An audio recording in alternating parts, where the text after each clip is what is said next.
Boletín de Arte o el Anuario de Historia de la Iglesia Andaluza.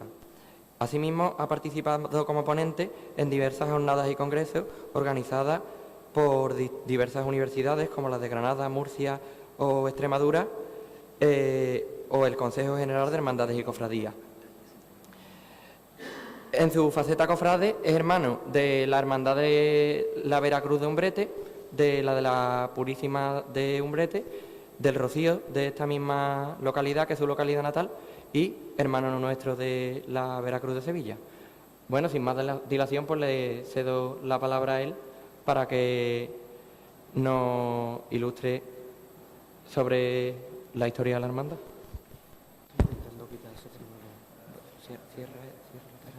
No lo puedo cerrar, por eso lo intento. A ver, que no me deja llegar arriba. Sí, me deja, lo que pasa es que no. Es que falla el.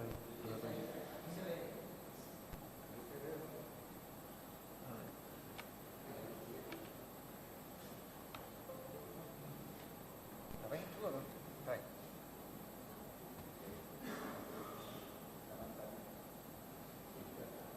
Ah, perfecto, muy bien.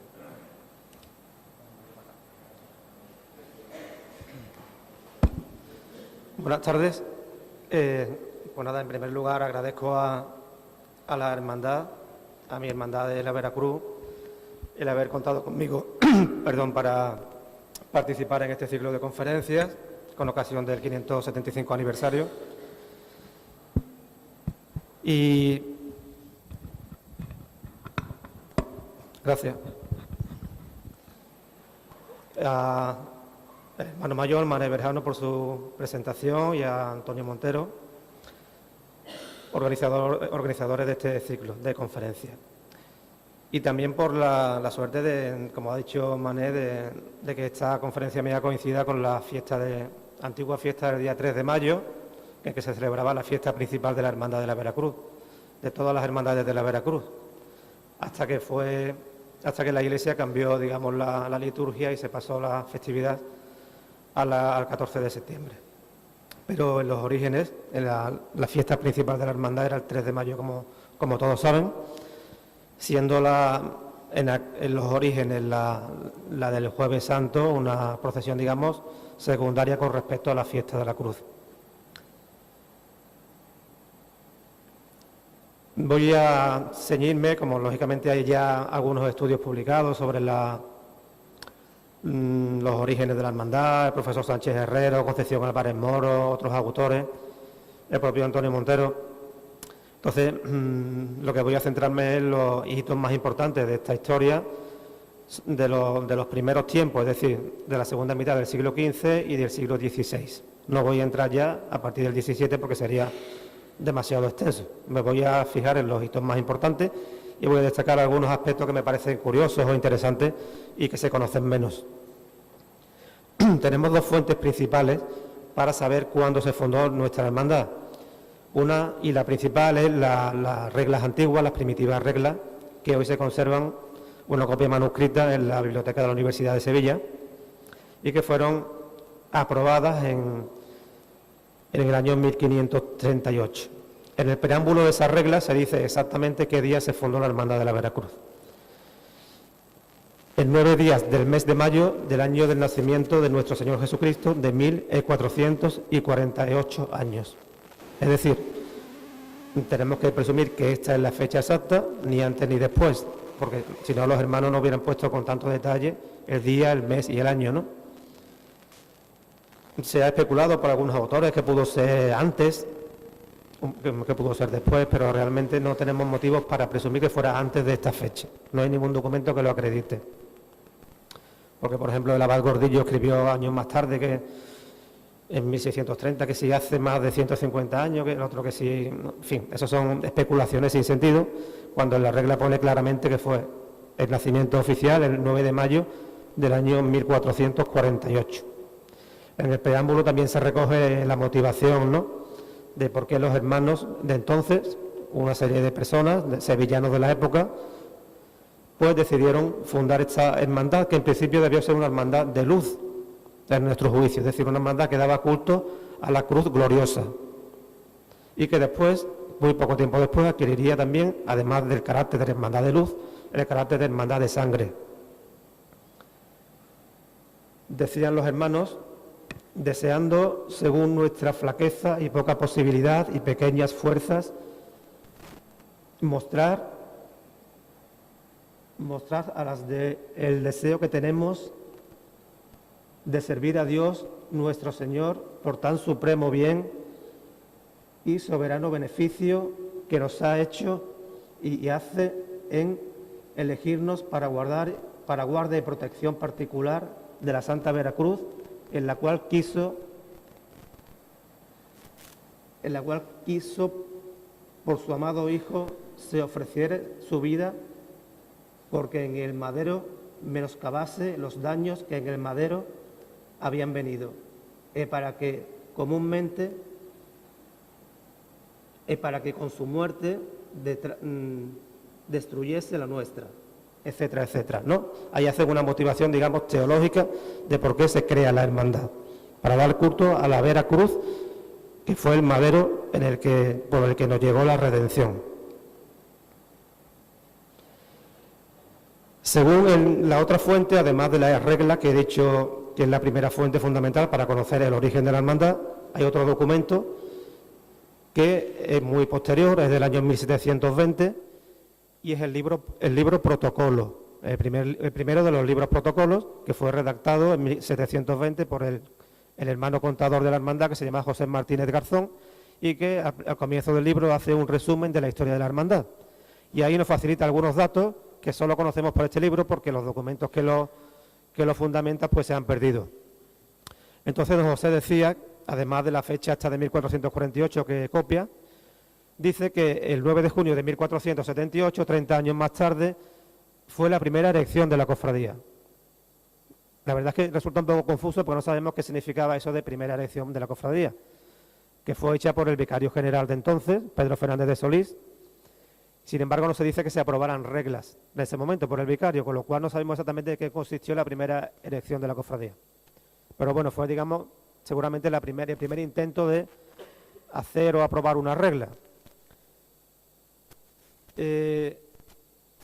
Al comienzo de sus actividades, la hermandad estuvo situada en una capilla que estaba situada en la portería del convento de San Francisco Casagrande de Sevilla, según dice José Bermejo. Es decir, José Bermejo es el historiador de las cofradías sevillanas del siglo XIX, el gran historiador de las cofradías sevillanas, que consultó el archivo de la hermandad, consultó muchos archivos, y él decía, sin realmente saber nosotros en qué se basó, que la hermandad se creó, se reunió por primera vez en una capilla del convento situada en la portería, y que después se trasladó a otra más grande en el año 1478, precisamente el año que dice José Martínez Garzón que tuvo lugar la primera erección de la cofradía, y ese año dice que se trasladó la hermandad a la capilla en la que estuvo después el resto de su existencia en el convento. Eso lo decía una lápida que al parecer había en la capilla, una lápida que se colocó allí en el año 1651. Después veremos que este dato no es correcto, porque la adquisición de la capilla, según los propios documentos que tenemos en el archivo de la hermandad, no se produjo hasta 1541, es decir, desde la fundación en 1448 hasta 1541, la hermandad permaneció en su lugar original de esa capilla de la portería del convento. El convento Casagrande de San Francisco, como sabrán ustedes ya seguramente, se encontraba, ha desaparecido por completo en nuestros días, o casi por completo, se encontraba ocupando todo lo que hoy es la manzana de la Plaza Nueva y parte de la calle Zaragoza, parte de la calle Carlos Cañal. Es decir, era el convento más grande de la ciudad, el que ocupaban los franciscanos observantes, los órdenes frailes menores, y el convento se empezó a construir en la segunda mitad del siglo XIII, después de la conquista de la ciudad, aunque la construcción fue muy lenta y fue avanzando poco a poco, hasta que alcanzó su máxima extensión en el siglo XVIII. Llegaba por el norte hasta por el este hasta la plaza de San Francisco, lo que hoy es la fachada del ayuntamiento. Por el sur llegaba a la calle Tintores, que es la actual calle de Joaquín Guichot. Por el norte llegaba a la calle Albareda actual, más o menos, y por el oeste llegaba hasta lo que hoy es la iglesia de San Buenaventura aproximadamente, y por un lado, y también hasta la calle Zaragoza por otro. Es decir, una gran extensión. Bien, en la época que nos ocupa de la fundación de la hermandad, pues, lógicamente el convento no se había desarrollado completamente y solo se había construido la iglesia, que estaba pegada a lo que hoy es el edificio del ayuntamiento, la portería, que estaba al lado, y el compás, que se abría donde está hoy el arquillo del ayuntamiento, el arquillo que es la única parte antigua que se conserva, que es una construcción renacentista. Por ahí se accedía al convento y a la portería. Luego estaba la iglesia y, bueno, aquí vemos la superposición ideal sobre el plano actual de Sevilla, y luego vemos también el plano de Olavide del siglo XVIII, en el que se ve la plaza de San Francisco, y debajo del convento se destaca la iglesia, el hospital de San José, la huerta, y abajo del todo lo que hoy es la iglesia de San Buenaventura, que fue lo último que se construyó. Como digo, en la época que se funda la hermandad solo existía una pequeña parte construida del convento. La iglesia se construyó en estilo gótico y fue varias veces ampliada y reconstruida. Después se construyeron multitud de capillas. Llegó a haber unas 90 capillas en el convento, nada más y nada menos. Y cerca de 30 hermandades y confraternidades y congregaciones, siendo la de la Veracruz la principal y la que tenía la capilla de mayor extensión dentro del convento. El mismo libro protocolo que he dicho de la hermandad de 1720 dice que el 22 de febrero de 1501 se aprueban las primeras reglas a la hermandad de la Veracruz. Y esto pues tiene viso de ser real, aunque no contamos con el documento que realmente sirvió a don José Martínez Garzón para hacer esta afirmación, pero si él lo escribió, dio detalle además de quién era el provisor, quién era el arzobispo en este momento, por lo tanto presumimos que es cierto. Por lo tanto se funda la hermandad en 1448, pasan 53 años hasta que se aprueban las primeras reglas por el arzobispado de Sevilla. Algunos autores piensan que durante ese tiempo la hermandad pudo contar con unas reglas que fueron aprobadas por el guardián del convento de San Francisco, y digamos que estaba regulada su funcionamiento por los propios frailes. Es posible que así fuese, hasta que en 1501 tuvo el reconocimiento del arzobispado. Hubo un fraile en el siglo XVIII, un fraile del convento que se llamó Fray Juan Laso de la Vega, que escribió en el año 1726 un libro bastante voluminoso de 500 páginas sobre la historia de la venerable Orden Tercera de San Francisco, que tenía su sede también allí en el convento. Al hilo de esto, quiero recordar que hay algunos autores que dicen que todas las hermandades que se fundaron en el convento fueron fundadas por los hermanos terciarios de San Francisco, que los terciarios están en el origen de todas las hermandades. Eso lo decía un fraile historiador franciscano que se llamaba Germán Rubio, que escribió un libro titulado La custodia franciscana de Sevilla. Él decía, su teoría era que todas las hermandades del convento tenían su origen en la Orden Tercera, en hermanos terciarios, incluida la Veracruz. Yo creo que no, pero bueno. De todas formas, Fray Juan Laso de la Vega, en el siglo XVIII, escribe este libro sobre la historia de la Orden Tercera y habla también de algunas hermandades de las principales que había en el convento. Pero hace una afirmación, bueno, él recoge los datos del libro protocolo, dice que la Veracruz se fundó efectivamente en el año 1448, etc. Pero hace una afirmación, Fray Juan Laso de la Vega, que me parece interesante para comprender por qué se fundó la Veracruz en el convento de San Francisco y no en otro convento o en otra capilla propia, ¿no? Él dice que se debe a que el espíritu de San Francisco estaba detrás del sentido de las cofradías de sangre, de la veneración de la pasión del Señor, estaba en el origen de la espiritualidad del propio San Francisco de Asís. Decía, la meditación de la Sagrada Pasión de Cristo fue la herencia que dejó Francisco en su testamento a sus hijos, cifrando toda la médula de su vida y regla, que se reduce a seguir e imitar la vida del Divino Redentor, en aquella oración breve que les dejó en su testamento, para que la dijera a el ver, aunque fuera desde lejos, las iglesias o cruces. Adorámoste, Santísimo Cristo, Santísimo Señor Jesucristo, aquí y en todas tus iglesias, que están por todo el mundo, y bendecímoste, porque por tu Santa Cruz redimiste al mundo. Es decir, la espiritualidad franciscana directamente emanada del propio fundador de la orden es la que hizo que el convento de San Francisco acogiera tan favorablemente a la Hermandad de la Veracruz como cofradía de sangre, cofradía dedicada a la meditación de la pasión del Señor.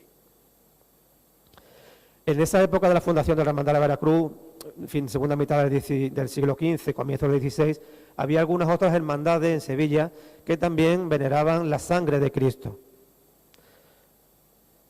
Alguna de ellas se ha relacionado con que se ha dicho que pudo haber tenido alguna vinculación con la nuestra. De momento no se ha podido comprobar. Una fue la Cofradía de la Preciosa Sangre de Cristo, que estaba establecida desde 1441 en un hospital, el Hospital de San Antonio de Padua, en la calle Bancaleros, la calle desaparecida actualmente. Efectivamente, esa cofradía tenía como titular a la Preciosa Sangre de Cristo, que era, como ya nos habló Antonio Montero en su conferencia, era una devoción muy extendida en la Baja Edad Media. Esa hermandad después se fusionaría con la de San Juan Bautista, pasaría a otras sedes y conservamos de esa hermandad la imagen que vemos, que es el crucificado de las 7 palabras, que perteneció a esa hermandad. Era un Cristo, curiosamente, en su origen, un Cristo muerto que después se transformó para que fuera Cristo vivo cuando fue adquirido por la hermandad de las 7 palabras. Esa hermandad, la antigua hermandad de la sangre, esta desapareció, ¿vale? Se extinguió. Y la cofradía de las 7 palabras adquirió su crucificado. Otra hermandad de la sangre era la llamada Cofradía de los Martirios y Sangre de Jesucristo, que fue fundada en 1531 en el convento Casagrande de la Merced, lo que hoy es el Museo de Bellas Artes. Esta hermandad es la que hoy conocemos como Hermandad de Jesús de la Pasión y se llamó primero Cofradía de los Martirios y Sangre de Jesucristo y más tarde de la Pasión, pero en sus orígenes solamente de los Martirios y Sangre de Jesucristo. Curiosamente, José Bermejo, que fue cofrade de la Hermandad de Pasión, decía que la Hermandad de la Veracruz se fundó a imitación de la de Pasión, cosa que no tiene sentido porque la Veracruz es anterior a la de Pasión, pero bueno, él tiraba para su Hermandad de Pasión. Curiosamente, lo que no sabe mucha gente es que José Bermejo también creo que fue hermano de Veracruz, pero fugazmente, porque se apuntó prácticamente cuando la Hermandad de la Veracruz ya casi se extinguió en el siglo XIX o dejó de tener actividad. Pero hay un documento en el archivo de la hermandad en el que un cabildo aparece José Bermejo como asistente. José Bermejo es el gran cofrade y historiador de las cofradías sevillanas, y a que se debe la asistencia de muchas hermandades importantes como la de Pasión, la de la Soledad, la de las 7 palabras, etcétera. Bueno, y una tercera cofradía que había también en Sevilla en aquella época, dedicada a la veneración de la sangre de Cristo y Concepción de Nuestra Señora. Es una poco conocida, pero que se sabe que existió entre los años 1492 y 1501 en un hospital que había en la Plaza del Pozo Santo. En Sevilla en aquella época había más de 50 hospitales, que después fueron reducidos a finales del siglo XVI en unos cuantos menos, ¿no? Y según parece, por la documentación que en su momento publicó la doctora Silvia Pérez, esta hermandad o esta confraternidad o esta congregación se reunía en el convento de San Francisco. Ella supuso en su momento que esta hermandad pudo tener algún tipo de vinculación con la de la Veracruz, por haberse reunido también en el mismo convento. Es posible. Pero ya decimos que en el convento de San Francisco llegó a haber casi 30 hermandades. Bueno, pues llegan nuevos vientos desde Roma en los años 30 del siglo XVI, es decir, los años en los que se está fraguando la contrarreforma católica como respuesta a la reforma protestante de Lutero. En esos momentos, claro, las controversias teológicas eran enormes, ¿no? Por todas las acusaciones de los protestantes, la Iglesia se defendía, las prácticas piadosas, pues todas se ponían en cuestión, entre ellas pues la de la disciplina pública, es decir, la de los flagelantes. Surge la controversia entre los teólogos, si era lícito que las personas se flagelaran, si eso era teológicamente correcto, si eso agradaba a Dios o era algo lo contrario. Total que, por lo visto, un español que trabajaba en la corte romana al servicio de Carlos V, llamado Pedro Ortiz, pues, como respuesta a una inquietud que tenía la Hermandad de la Veracruz de Toledo, le sugiere al cardenal franciscano Francisco de Quiñones que era un cardenal español, también toledano, que vivía como cardenal en la ciudad de Roma, que pues lo consulta con él lo consulta con el Papa Pablo III y entre todos, digamos, pues intentan, digamos, legitimar la disciplina pública, es decir, salir a la calle en procesión disciplinándose. Y el cardenal Francisco de Quiñones, que, bueno, pues obtiene del Papa Pablo III una indulgencia de viva voz, es decir, no mediante una bula escrita, un documento escrito, sino que de viva voz el Papa le dice al cardenal que autoriza o le concede indulgencia plenaria a todos los fieles de todas las hermandades que veneren a la Santa Cruz y que hagan disciplina pública en el día del Viernes Santo por la calle, tal como se concede esa indulgencia a las personas que visitaban la iglesia de Roma en el mismo día del Viernes Santo. Entonces, el doctor Ortiz, Pedro Ortiz, coge ese escrito del cardenal Francisco de Quiñones, que recoge viva vocis oráculo del Papa, y junto con una carta pues lo manda a la Hermandad de la Veracruz de Toledo para que sepan ya que la disciplina pública, si la hacen en determinadas condiciones, está legitimada por la Iglesia. Esto supone un renacimiento de las cofradías de disciplinantes que, aunque existían desde el siglo XV, estaban en esta época en decadencia. Y este momento, que no lo he dicho, pero es el año 1536, va a suponer una renovación, un renacimiento de la Hermandad de la Veracruz de Sevilla. Digamos que en este año de 1536 va a renacer la Hermandad de la Veracruz de Sevilla como cofradía de sangre. Va a pasar de ser una hermandad de luz que practicaba la disciplina, pero digamos que esporádicamente o de forma privada o en el propio convento, se va a convertir en una cofradía de sangre y va a hacer estación pública de penitencia en la tarde del Jueves Santo, recogiéndose ya en la madrugada del viernes para ganar las indulgencias concedidas por el Papa Pablo III. Año 1536 se concede la indulgencia y en 1538 la Hermandad de la Veracruz reforma sus reglas primitivas de 1501 y da forma a la nueva cofradía ya con el nombre de Hermandad de la Santísima Veracruz y Sangre de Jesucristo. Mantiene la veneración a la cruz gloriosa e incorpora el carácter de cofradía de sangre o cofradía de disciplinante. Unas reglas que, reformadas, constan de 53 capítulos y que sirven para introducir las dos clases de hermanos que habrá a partir de entonces, hermanos de luz, hermanos de sangre. Los hermanos de sangre son los que van flagelándose. Y los hermanos de luz, los que llevan las hachas alumbrando y sirviendo a los demás hermanos. Entonces recoge en una serie de capítulos la forma de hacer la disciplina y la forma de hacer la estación en la tarde del Jueves Santo. Los cofrades se reunían en el convento a partir de las 5 de la tarde, allí recibían la predicación de los frailes y se preparaban para la disciplina. Y sobre las 10 de la noche salían a la calle de la ciudad y hacían su estación. La estación de penitencia en los orígenes, pues como digo, se efectuaba en el Jueves Santo, la noche, a partir del anochecer, digamos, a la oración, a la hora de la oración, y según las reglas de 1538, que describen cómo era esa estación de penitencia. Decían que abría el cortejo una bandera o seña negra con una cruz colorada. Era muy sencillo el cortejo, comparado con el que después veríamos en la época barroca. En estos orígenes el cortejo era muy, muy sencillo. La bandera negra con la cruz colorada al comienzo, luego los disciplinantes alternados con los hermanos de luz. El hábito de los disciplinantes era blanco, de lienzo vasto, llamado angeo, hasta el suelo con capirotes romos, como vemos aquí en estos dos hermanos que están representados en las reglas iluminadas del siglo XVII, con el cordón de San Francisco ceñido, el escudo de la Veracruz en el pecho, de guardamecí, es decir, de cordobán. Se dice en las reglas que el escudo no podía ser de oro ni plata, sino de guardamecí. Irían descalzos o con alpargatas blancas. Por su parte, los cofrades de luz, que irían alternados en las filas de los disciplinantes, vestirían túnica negra con capirotes ya no romos, sino de pico. No llevaría música a la estación, sino solamente habría 4 trompetas tañendo de dolor. y los frailes del convento de San Francisco completa la comunidad entera. Podría haber varios cientos de frailes en aquella época, pues acompañaba a la estación de la hermandad, y una parte de ellos cantaba, realizaba una serie de cantos litúrgicos durante la estación. Esa era la única música que llevaba la hermandad. Ya más adelante, durante el siglo XVI, se incorporaría las andas de la Virgen.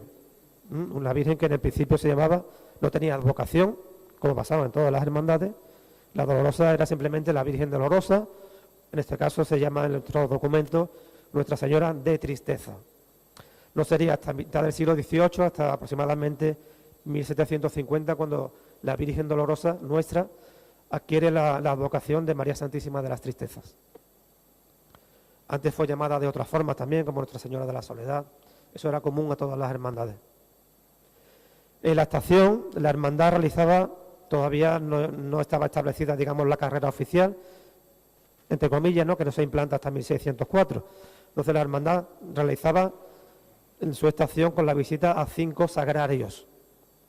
No olvidemos que la estación era en la tarde del Jueves Santo, que era el día de la visita a los sagrarios. Entonces la hermandad corporativamente, bueno, se me ha olvidado decir, por supuesto, que el cortejo lo cerraba un crucifijo grande en su cruz, portado por un sacerdote asistido por 2 cofrades. Esa era la única imagen que llevaba la hermandad en su estación penitencial. Un crucifijo grande en su cruz. No llevado en paso, sino llevado por un sacerdote asistido por 2 cofrades, con sus hábitos. Ese crucifijo, el que lógicamente todavía se conserva y tenemos acá a nuestras espaldas, ¿de acuerdo?, que es el Cristo que hoy conocemos como de la Veracruz.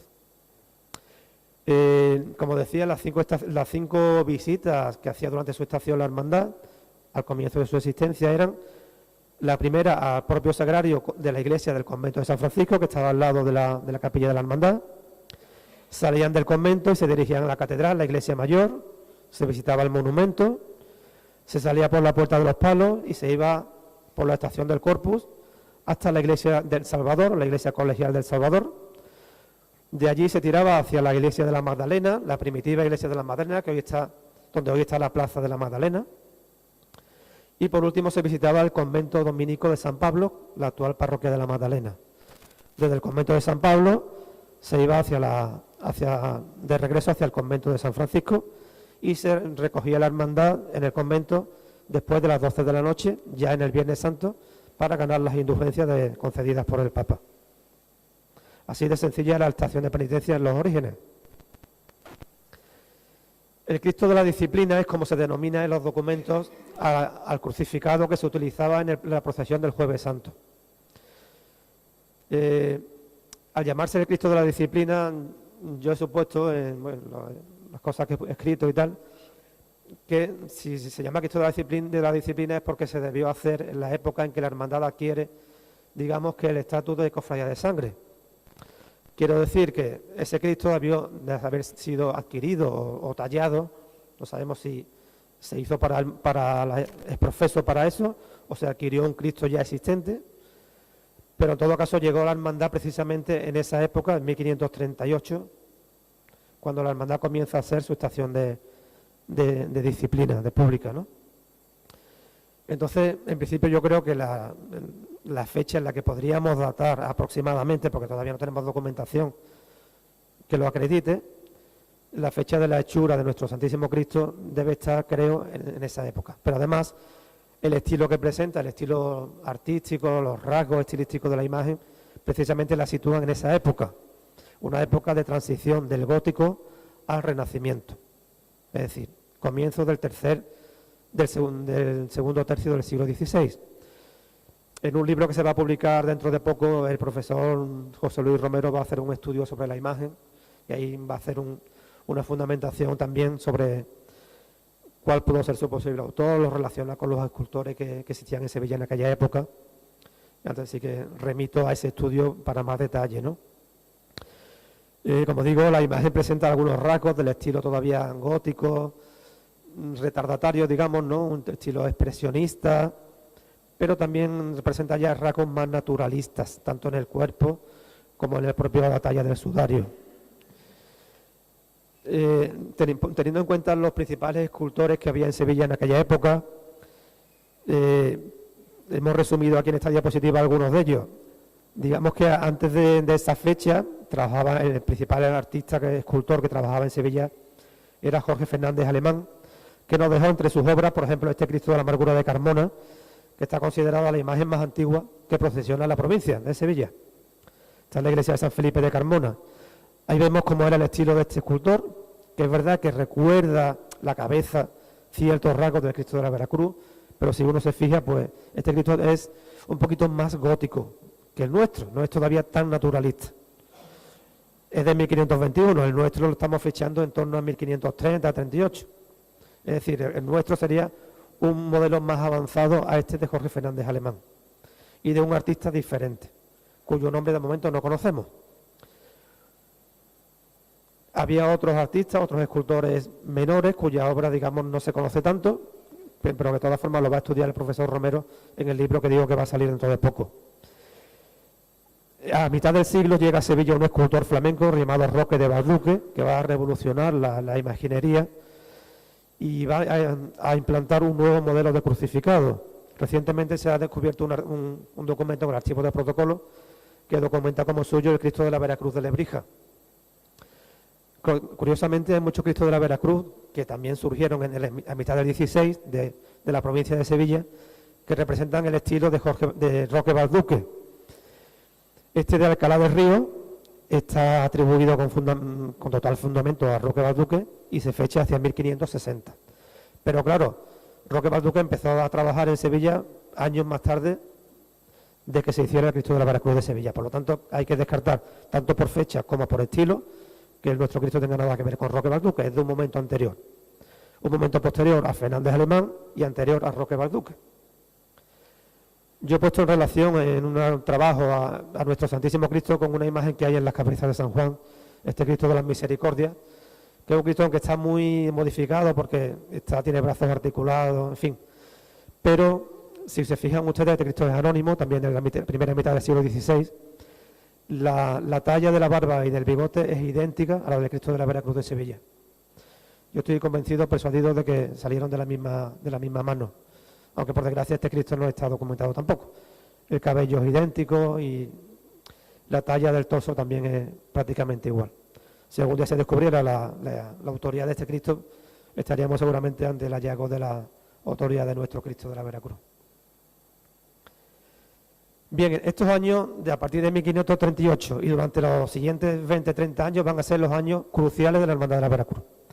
La Hermandad va a adquirir 3 años más tarde su nueva capilla, su capilla propia en el convento de San Francisco.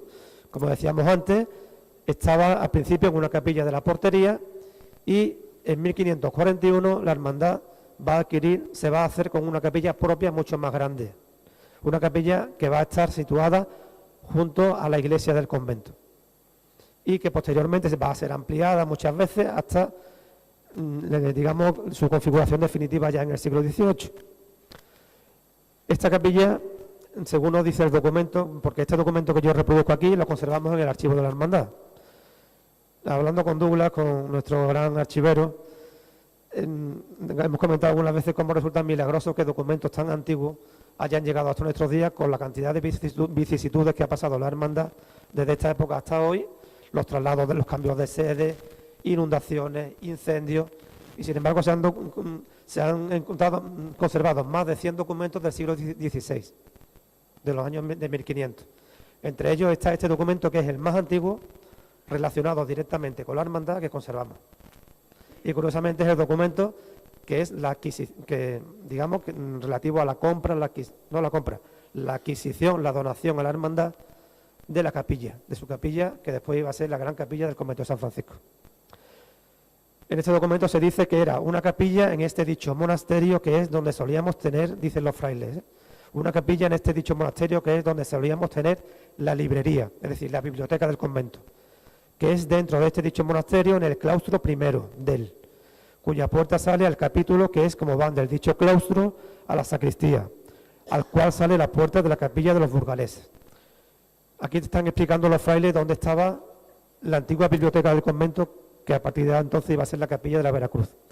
Estaba junto a la iglesia, daba por detrás a la sacristía de la iglesia conventual y la parte principal de la capilla se abría al claustro principal del convento. El único claustro que existía entonces, aunque después se construirían varios claustros más. Esto es una reconstrucción ideal que se ha hecho de esa parte del convento de San Francisco. En la parte de la derecha, diríamos lo que es la nave de la iglesia, y dentro del círculo rojo, el espacio donde estaría la capilla de la Veracruz, que se abriría en la parte inferior al claustro, que es ese espacio grande que vemos ahí señalado. La capilla, ese espacio, que fue, como decimos, la antigua biblioteca del convento, pues, como digo, después se iría añadiendo nuevas dependencias, nuevas adquisiciones, hasta configurarse con una capilla ya que era como una segunda iglesia dentro del monasterio. ¿Quién regaló a la hermandad esta capilla? Bueno, esta capilla los frailes franciscanos la donaron, en primer lugar, a un fraile llamado Pedro Melgarejo de Urrea. Este es un personaje interesantísimo, que es muy poco conocido y que llegó a ser hermano de la Veracruz, como diré ahora. ¿Por qué donaron los frailes a don Pedro Melgarejo este antiguo espacio de la biblioteca? Pues los frailes, que no eran tontos, sabían que este hombre tenía dinero, su familia tenía dinero, y su familia ya había hecho grandes donaciones al convento, había hecho obras en el convento, había sido bienhechora de los frailes, la familia de don Pedro, y entonces le pidieron a él que hiciera también algo, ¿no? Que donara algo, porque eran conscientes de su estatus. Y entonces Pedro se ofreció a dar a los frailes 750 ducados de oro, que era una cantidad importante, para que con ese dinero hicieran una biblioteca nueva, una librería nueva en otro lugar del convento. Y le dijo Pedro a los frailes: a cambio, dame ustedes este espacio de la librería antigua a mí, para yo construir aquí una capilla para mi enterramiento, una capilla para yo hacer lo que quiera aquí con ella. Entre esos fines, tener aquí mi sepultura. Entonces los frailes le donan a don Pedro ese espacio, y don Pedro después lo va a donar a la Hermandad de la Veracruz inmediatamente, en el mismo año 1541. Ahora veremos por qué don Pedro lo dona a la Hermandad de la Veracruz y no a otra corporación de las que existían entonces, y por qué no se la queda. Pero primero unas pinceladas sobre la personalidad de Pedro Melgarejo. Era natural de Sevilla, profesor en el convento Casa Grande de San Francisco. En 1521 embarcó para América, participó junto a Hernán Cortés directamente, mano a mano con Hernán Cortés, en la conquista del Imperio Azteca, concretamente la conquista de Tenochtitlán, de su capital. Se dice que don Pedro, dicen las crónicas, que participaba en las batallas acompañando a los conquistadores con una cruz en la mano. O sea que su instrumento de conquista fue la cruz, no fue la espada. Fue uno de los primeros evangelizadores de Nueva España, el actual México, uno de los primeros evangelizadores de Nueva España. Allí se enriqueció, fue un hombre inteligente, aparte de su labor evangelizadora, se dedicó a vender bulas de cruzada. La bula de cruzada era una bula que se vendía a cambio de dinero. Pues digamos que la persona que compraba la bula obtenía una serie de indulgencias. Digamos, una de las cosas que después iba a criticar Lutero en la Reforma, ¿no? La compra de las indulgencias. Pues a esto se dedicó, entre otras cosas, aparte de luchar y aparte de evangelizar. Con esto hizo dinero, digamos, hizo fortuna don Pedro Melgarejo. Eso dicen las crónicas, eso dice un autor que escribió la historia verdadera de la conquista de la Nueva España, Bernal Díaz del Castillo, lo dice en su obra.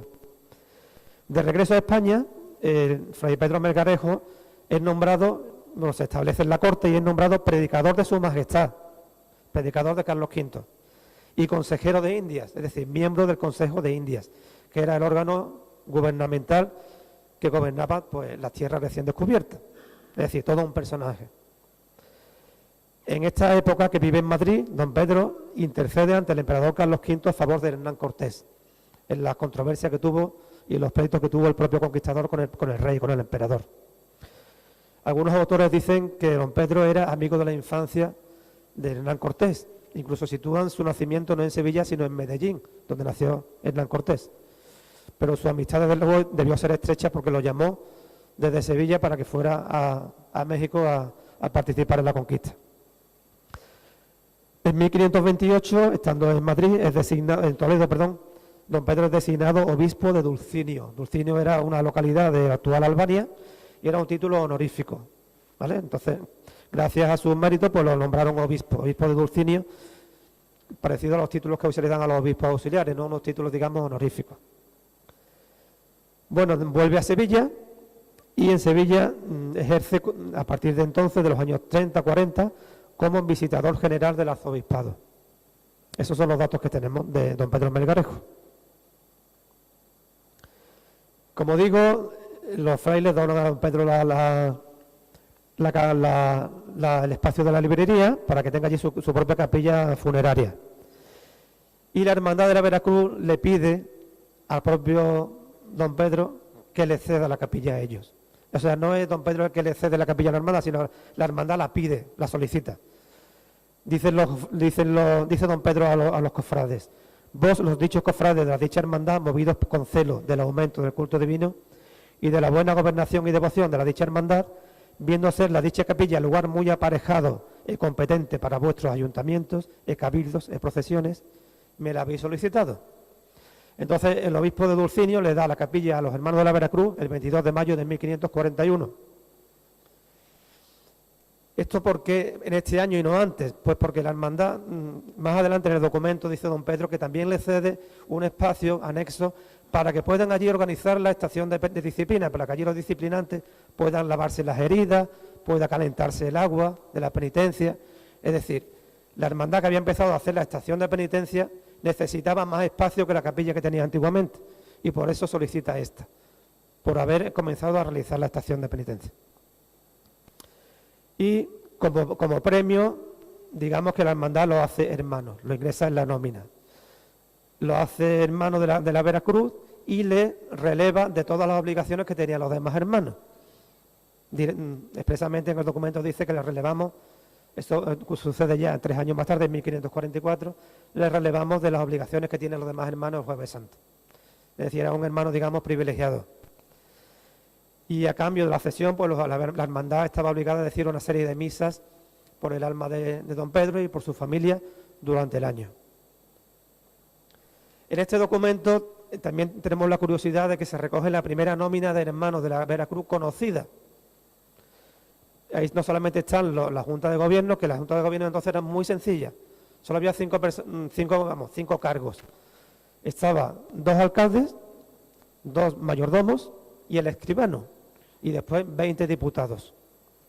Esa es la composición de la Junta de Gobierno originalmente. Entonces aquí se dice cuáles eran esos hermanos y el resto de los hermanos existentes. Y se relacionan hasta 72 cofrades. Los alcaldes eran Francisco de Rivera, Francisco de Haro, los mayordomos Rodrigo de Arévalo y Fernando Moreno, el escribano Marcos Núñez y los demás eran diputados. ¿Qué nos interesa? Porque claro, es muy largo de leer todos los nombres que pone ahí.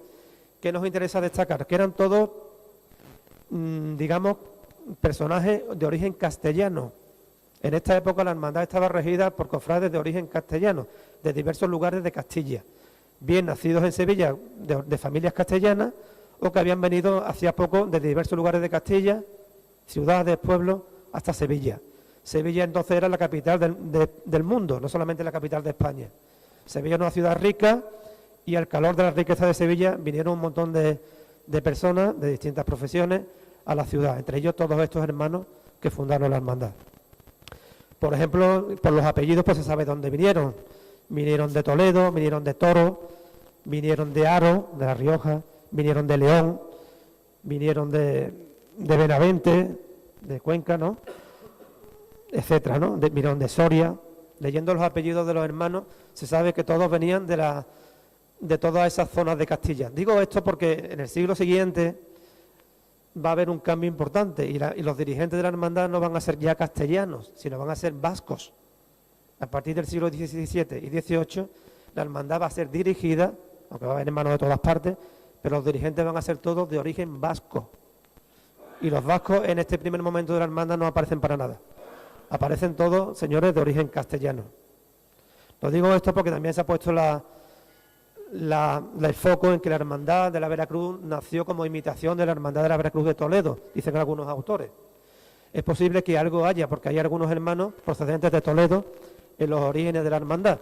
No es que la hermandad imitara a la de Toledo, pero es posible que alguna influencia hubiese.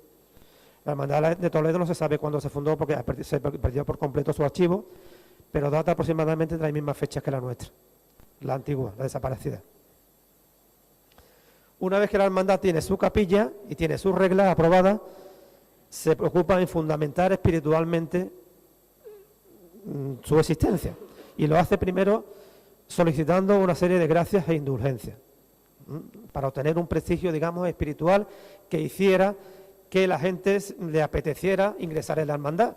La gente se apuntaba a la hermandad no solamente para que le organizaran el entierro, porque en aquella época no había compañías de seguros, y uno de los fundamentos de las hermandades era organizar la muerte, la asistencia de los hermanos en la muerte. De los 53 capítulos de la regla, muchos se dedican a regular los entierros. Pero también los hermanos se apuntaban a las hermandades para ganar las indulgencias que esa hermandad tenía concedidas. Entonces la hermandad necesitaba obtener una serie de indulgencias.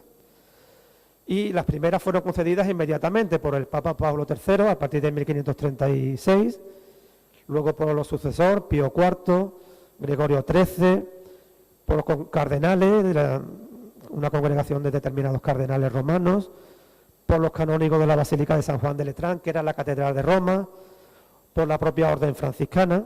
En 1543 la hermandad es agregada a todos los privilegios espirituales de la orden franciscana, ya en 1543, 2 años después de la adquisición de la capilla.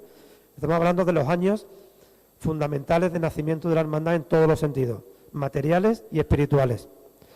No voy a insistir en el tema de las indulgencias porque el hermano Antonio Montero ya lo tiene estudiado en su libro, ¿verdad? Y ha estudiado tanto el contenido como los tipos de documentos que la hermandad conserva afortunadamente en su archivo. Todos los documentos justificativos de todas estas indulgencias, cartas de agregación a San Juan de Letrán, agregación a la orden franciscana, etcétera, de todo el siglo XVI, unos documentos de gran valor histórico e incluso artístico, para lo cual remito al libro de Antonio. El segundo pilar, además de las indulgencias, era conseguir un conjunto de reliquias. Todas las hermandades que se preciaran, incluso todas las capillas, todos los oratorios privados de la gente noble, tenían que tener una serie de reliquias de santos, para que, digamos, para dotarlos de un prestigio religioso, un prestigio teológico.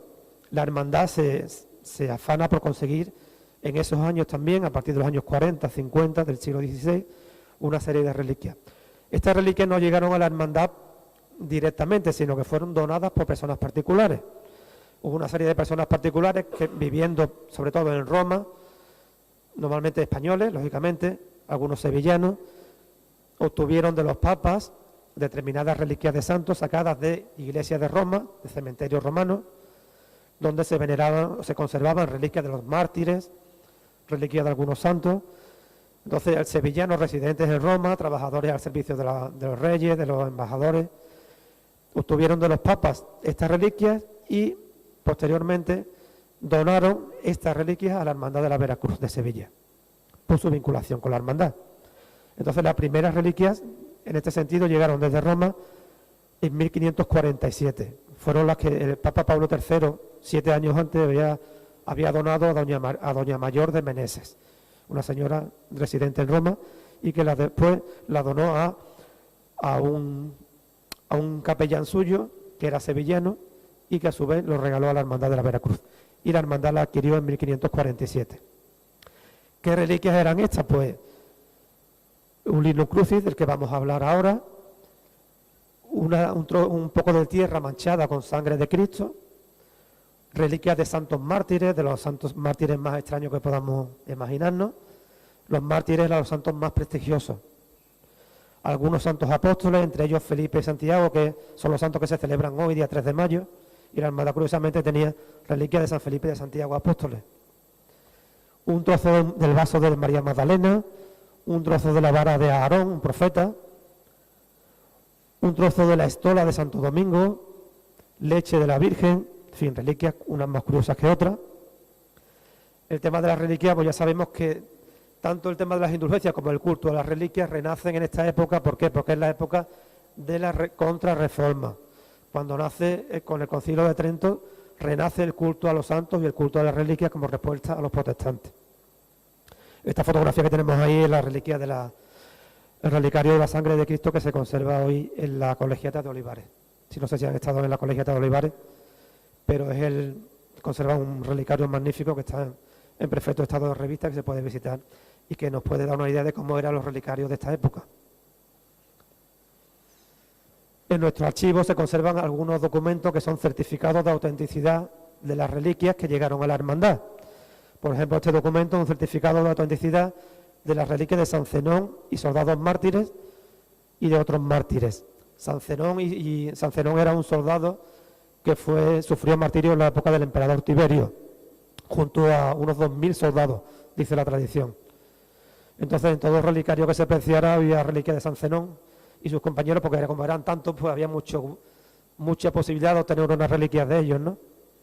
Esta auténtica de esta reliquia, pues está fechada en Roma en 1566.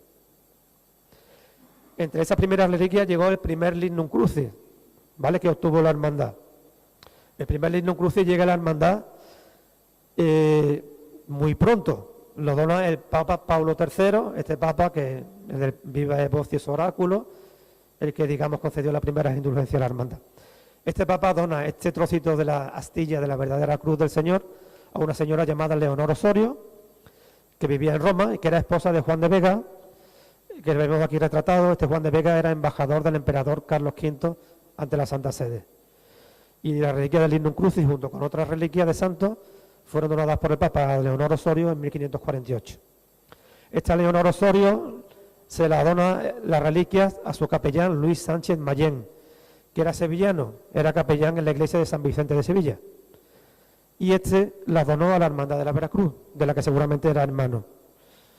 Curiosamente, siglos después, la hermandad vendría a establecerse en la collación de San Vicente. Bueno, la hermandad guarda esta reliquia del Lignum Crucis en el sagrario de su capilla. Y a partir de 1580 la coloca en una cruz de madera dorada, y a partir de 1582 se estrena un pequeño paso para sacarla en procesión en la fiesta del día 3 de mayo. Durante estos años, estas épocas de mediados del siglo XVI, se empiezan ya a instituir las primeras capellanías y patronatos. ¿Qué son estas instituciones?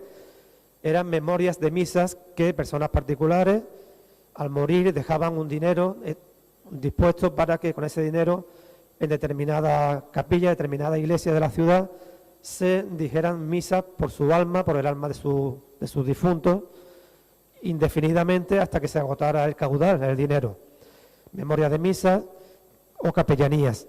En algunos casos, con ese dinero también dejaban dispuestos que se dotaran a doncellas, es decir, se diera un dinero para casar a jóvenes, mujeres que no tenían dinero para llevar al matrimonio, para casarse.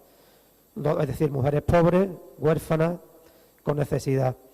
Otras veces dejaban también una parte de ese dinero para que se redimiera a cautivos, cristianos cautivos en el norte de África.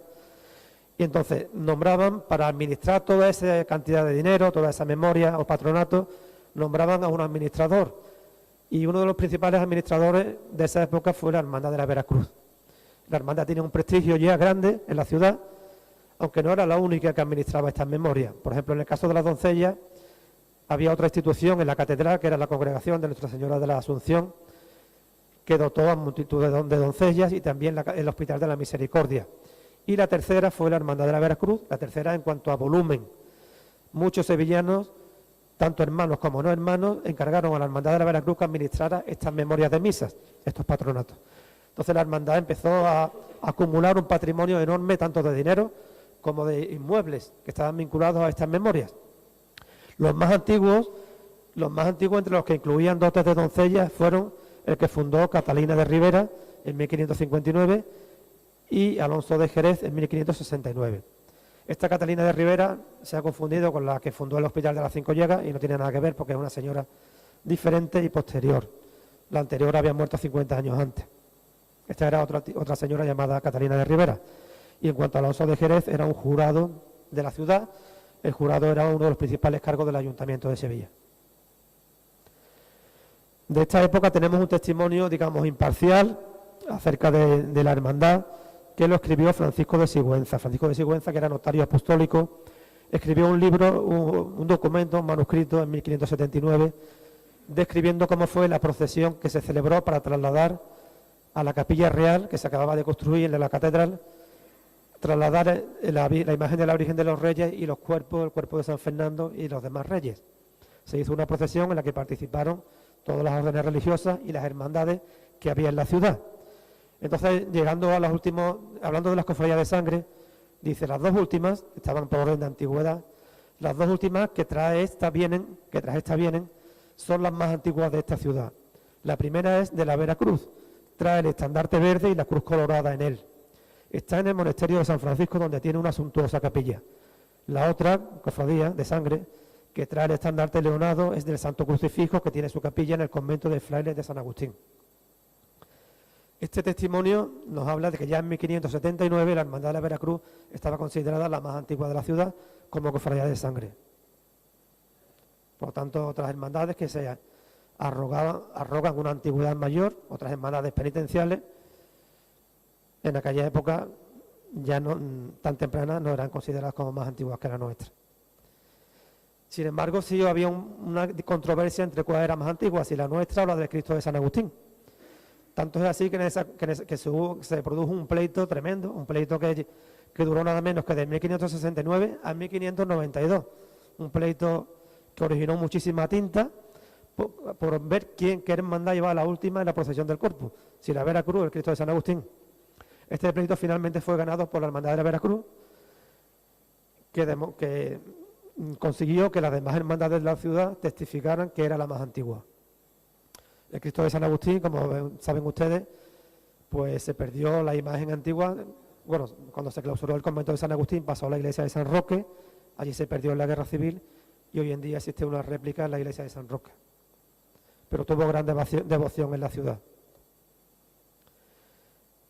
Una de las principales circunstancias de esta primera época de la hermandad, de la época de consolidación de la hermandad, fue la pertenencia de la misma de nada menos que del rey Felipe II de España, ¿no? Se dice que fue hermano de la Veracruz. Hay dos testimonios, bueno, no sabemos realmente con seguridad si fue hermano, porque los libros de hermanos de esta época no se conservan. Pero hay algunos testimonios que dicen que fue hermano. Hay un primer testimonio que dice que tuvo gran devoción por la Hermandad de la Veracruz, por la capilla de la Veracruz. Si tuvo gran devoción es porque, si no fue hermano, tuvo que tener una vinculación grande con ella. Se trata de una bula del Papa Pío IV que se conserva en la hermandad, el documento. Es una bula llamada del Jubileo Plenísimo, por la cual el Papa concedía indulgencia a todos los fieles que, confesados y comulgados, visitaran la capilla de la Veracruz en 3 días del año, tal día como hoy, a la Invención de la Cruz, el día de San Francisco y el día de Pascua de Reyes. Y en esa bula dice el Papa expresamente que atendía, digamos, la petición que le hacía el rey de España, Felipe II, por la gran devoción que tiene a esta capilla. Ese es el primer y fundamental testimonio que tenemos.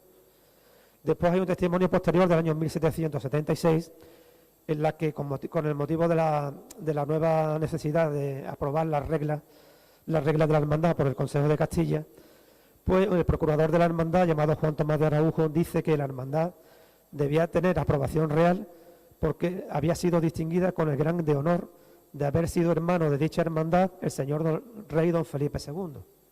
Este señor había consultado los documentos de la hermandad y de algún lado había obtenido el dato de que el rey Felipe II había sido hermano. Un documento, sin duda, un dato importante porque lo aportó como prueba en la audiencia, en el juzgado. Luego hay algunos indicios que hablan de la devoción de Felipe II por la Santa Cruz, ¿vale? En su testamento, Felipe II, en la cantidad de misas que deja dispuestas por su alma, la mitad de todas las misas dice que se digan a la Santa Cruz. Luego también hay un dato que uno de los primeros capellanes particulares del rey se llamaba Lupercio de Quiñones. Este señor llamado Lupercio de Quiñones era hermano del Francisco de Quiñones, que había obtenido del Papa Pablo III el Vivae Vocis Oráculo. Es decir, es posible que por ese capellán le llegara a Felipe II ese interés, esa devoción por la Veracruz. Este es el documento que digo de la bula del Papa Pío IV que se conserva en nuestro archivo. que ha estudiado Antonio, y está un retrato del Papa Pío IV, donde se menciona a Felipe II. El rey prudente, como era conocido Felipe II, visitó la ciudad de Sevilla una sola vez, no en esta fecha de 1561 que hemos visto la bula, sino unos años más tarde. Vino a Sevilla el año 1570, la única vez que vino a Sevilla. Era un rey poco viajero. Hizo su entrada en la ciudad de Sevilla, curiosamente, tal día como hoy, el día 3 de mayo, fiesta de los apóstoles Felipe y Santiago. Se hizo un gran recibimiento en la hermandad. Hubo un escritor llamado Juan de Malara que escribió un libro relatando cómo fue el recibimiento de la ciudad a Felipe II en mayo de 1570. Curiosamente, en este mismo día la Hermandad de la Veracruz estaba celebrando su fiesta principal. Entonces, nosotros hemos supuesto que es posible que con tal motivo el rey se acercara en los días siguientes a la hermandad y se hiciera ingresar oficialmente como hermano en este año de 1570. Recomiendo la lectura de ese documento, de ese libro de Juan de Malara. Está colgado en internet, se puede leer entero, porque reescribe cómo era la ciudad, aunque las cofradías habla muy de pasada, pero la ciudad describe cómo era la ciudad de Sevilla, cómo era la capital del mundo, la riqueza que había cuando recibió la visita de Felipe II. Contamos también en la hermandad con un documento donde se conserva nada menos que la firma autógrafa del rey Felipe II. Pero no es un documento relacionado con la hermandad. No es que el rey le diera firmar este documento para la hermandad, sino que es un documento que llegó a la hermandad por otra vía, por otro motivo que todavía no conocemos, pero bueno, relativo a una persona particular llamada Salvador Pérez. El rey Felipe II concedía un escudo de armas a este señor Salvador Pérez y firmaba como yo el rey. Es de 1585 y está emitido por la Cancillería de la Corona de Aragón. También ha sido estudiado por Antonio Montero. Pero bueno, tenemos este documento firmado con la firma autógrafa de Felipe II y tenemos otro más antiguo con la firma autógrafa de Carlos V, cosa que no tienen todas las hermandades. En cuanto a los hermanos que dirigieron la hermandad en esta fecha, aparte de la presencia de Felipe II, podemos destacar a un platero que se llamaba Hernando de Ballesteros. Hemos visto antes el documento por el que la hermandad adquiría la capilla en el convento, pues ahí figura ya como cofrade Hernando de Ballesteros, que era platero y tenía su taller de platería junto a la catedral, porque fue el platero de la catedral. Este hombre era natural de Toledo, por eso decía yo que por este hombre o por otros como él, que estuvieron en la Hermandad de la Veracruz toda su vida, no como hermanos, sino dirigiendo la hermandad como alcaldes, como mayordomos, como diputados, toda su vida, desde que llegaron a Sevilla hasta que murieron.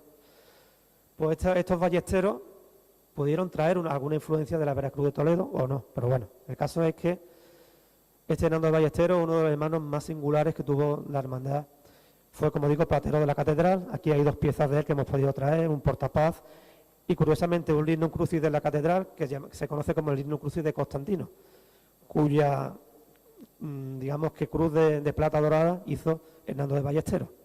Su hijo, Hernando de Ballesteros, llamado el Joven, también fue diputado de la Hermandad de la Veracruz hasta que murió en 1610. Este Hernando de Ballesteros, el Joven, hizo grandes piezas como estos candeleros llamados los Gigantes, que están en la Catedral de Sevilla, cuyo modelo de madera regaló a la Hermandad de la Veracruz. Y también Hernando de Ballesteros, el Joven, hizo gran parte de la obra de la custodia del Corpus, que aunque fue obra de Juan de Arfe, la hizo en colaboración con nuestro hermano Hernando de Ballesteros. Cuando veamos la custodia por las calles de Sevilla, que sepamos que gran parte del trabajo de la custodia lo hizo Hernando de Ballesteros, que fue hermano de la Veracruz. Hubo otros hermanos singulares, dirigentes de la hermandad, entre ellos muchos jurados y algunos caballeros 24. Estamos hablando del siglo XVI, la época de consolidación de la hermandad. Los jurados, como he dicho antes, eran cargos principales del ayuntamiento, eran los encargados de la provisión de víveres de la ciudad. Es decir, los que manejaban, los que partían el bacalao, digamos, literalmente, en el presupuesto de la ciudad eran los jurados. Pues muchos jurados fueron dirigentes de la Hermandad de la Veracruz. Entre ellos he traído el caso de Alonso de Merlo, que fue alcalde de la Hermandad y diputado, y que se enterró en la Hermandad y costeó uno de sus altares. Durante prácticamente más de 20 años fue dirigente de la Hermandad de la Veracruz. Alonso de Merlo, que era dirigente de uno que fue asistente de Sevilla, Diego de Merlo. A finales del siglo XVI se registran los primeros ingresos de caballeros 24 en la hermandad. Los caballeros 24 no es que ingresaran en bloque en la hermandad, sino que muchos caballeros 24 pertenecieron a la hermandad de la Veracruz.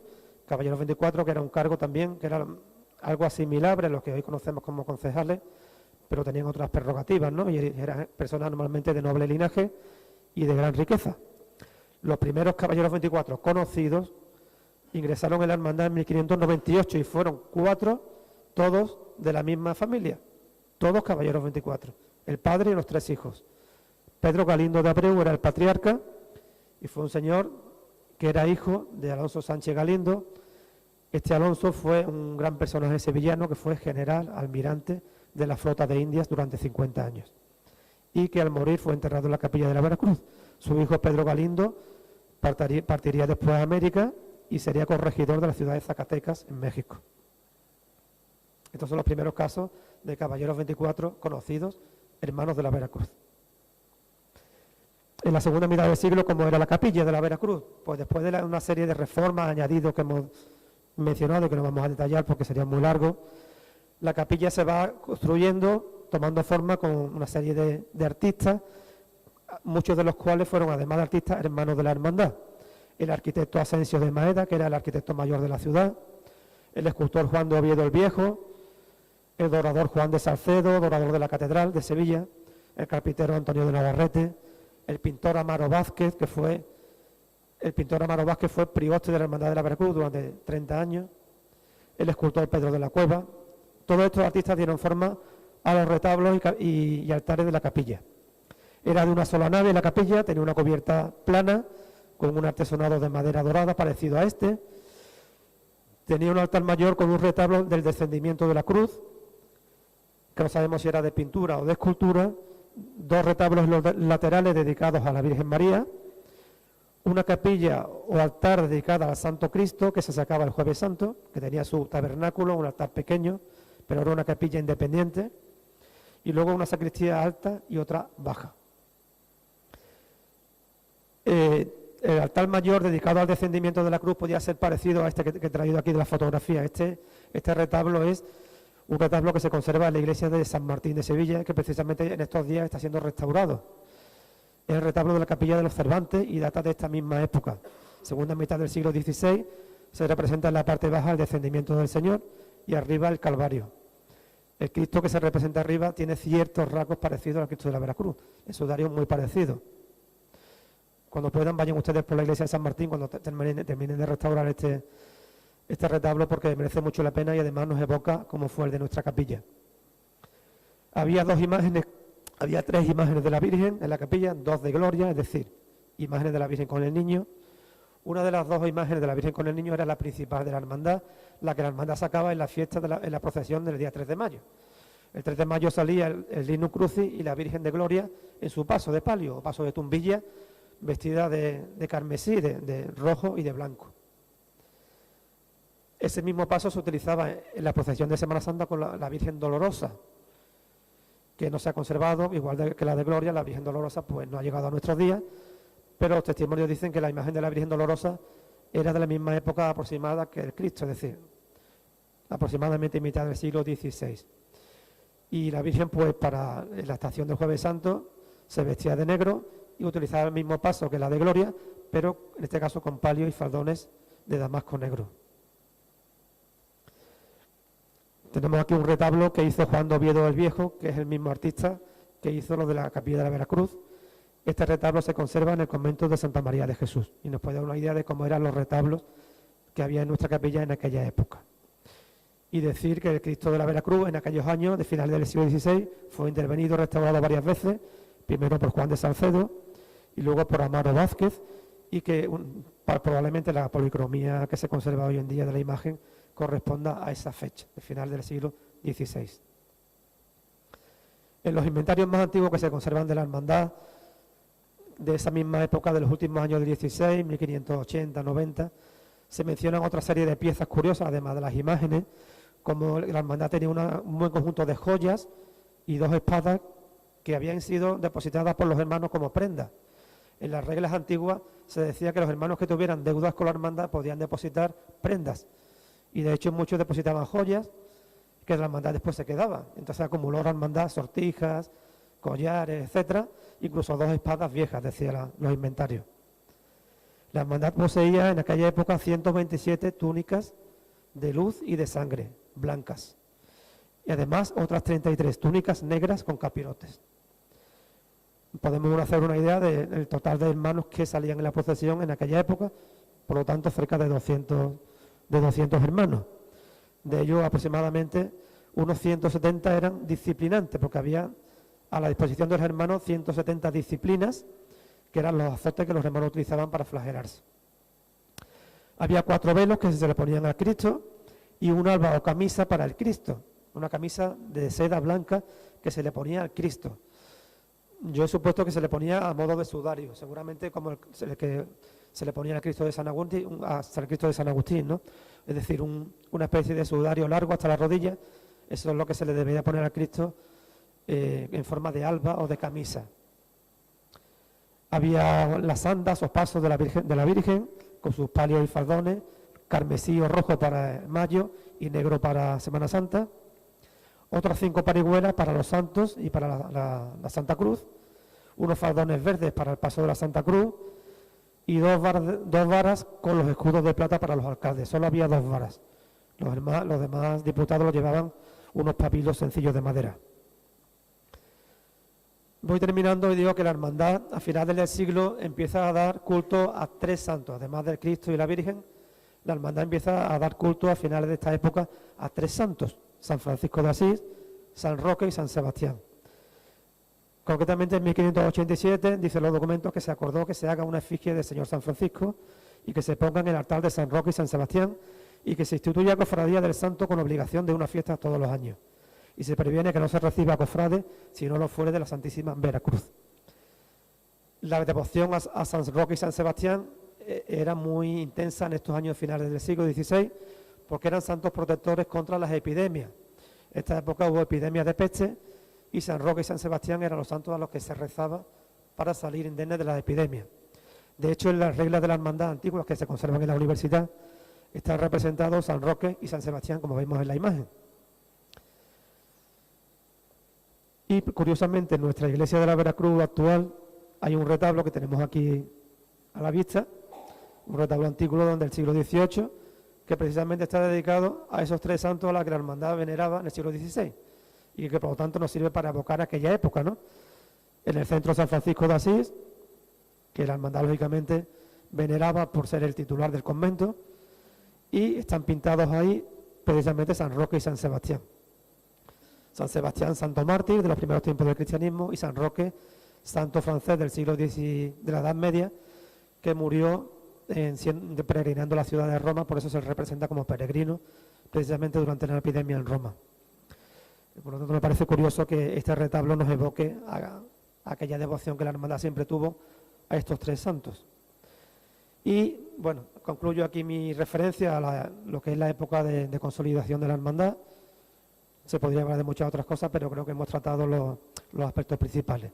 Termino diciendo que precisamente en este tránsito del siglo XVI al XVII, la hermandad se hace con un segundo templo. Tenía su capilla en el convento y recibe como regalo una nueva capilla, del que había también en el convento y que se había construido en 1598.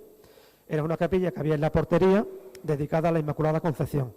Esta capilla había sido costeada por un hermano de la Veracruz, su alcalde, llamado Sebastián Pérez, un comerciante de la ciudad, y Sebastián Pérez al morir regala la capilla de la portería a la Hermandad de la Veracruz. Esta capilla perteneció ya desde entonces a la hermandad, tenía un retablo de Diego López Bueno y Alonso Vázquez, y después fue cedido a la hermandad, digamos, en su uso a distintas hermandades del convento en los siglos siguientes.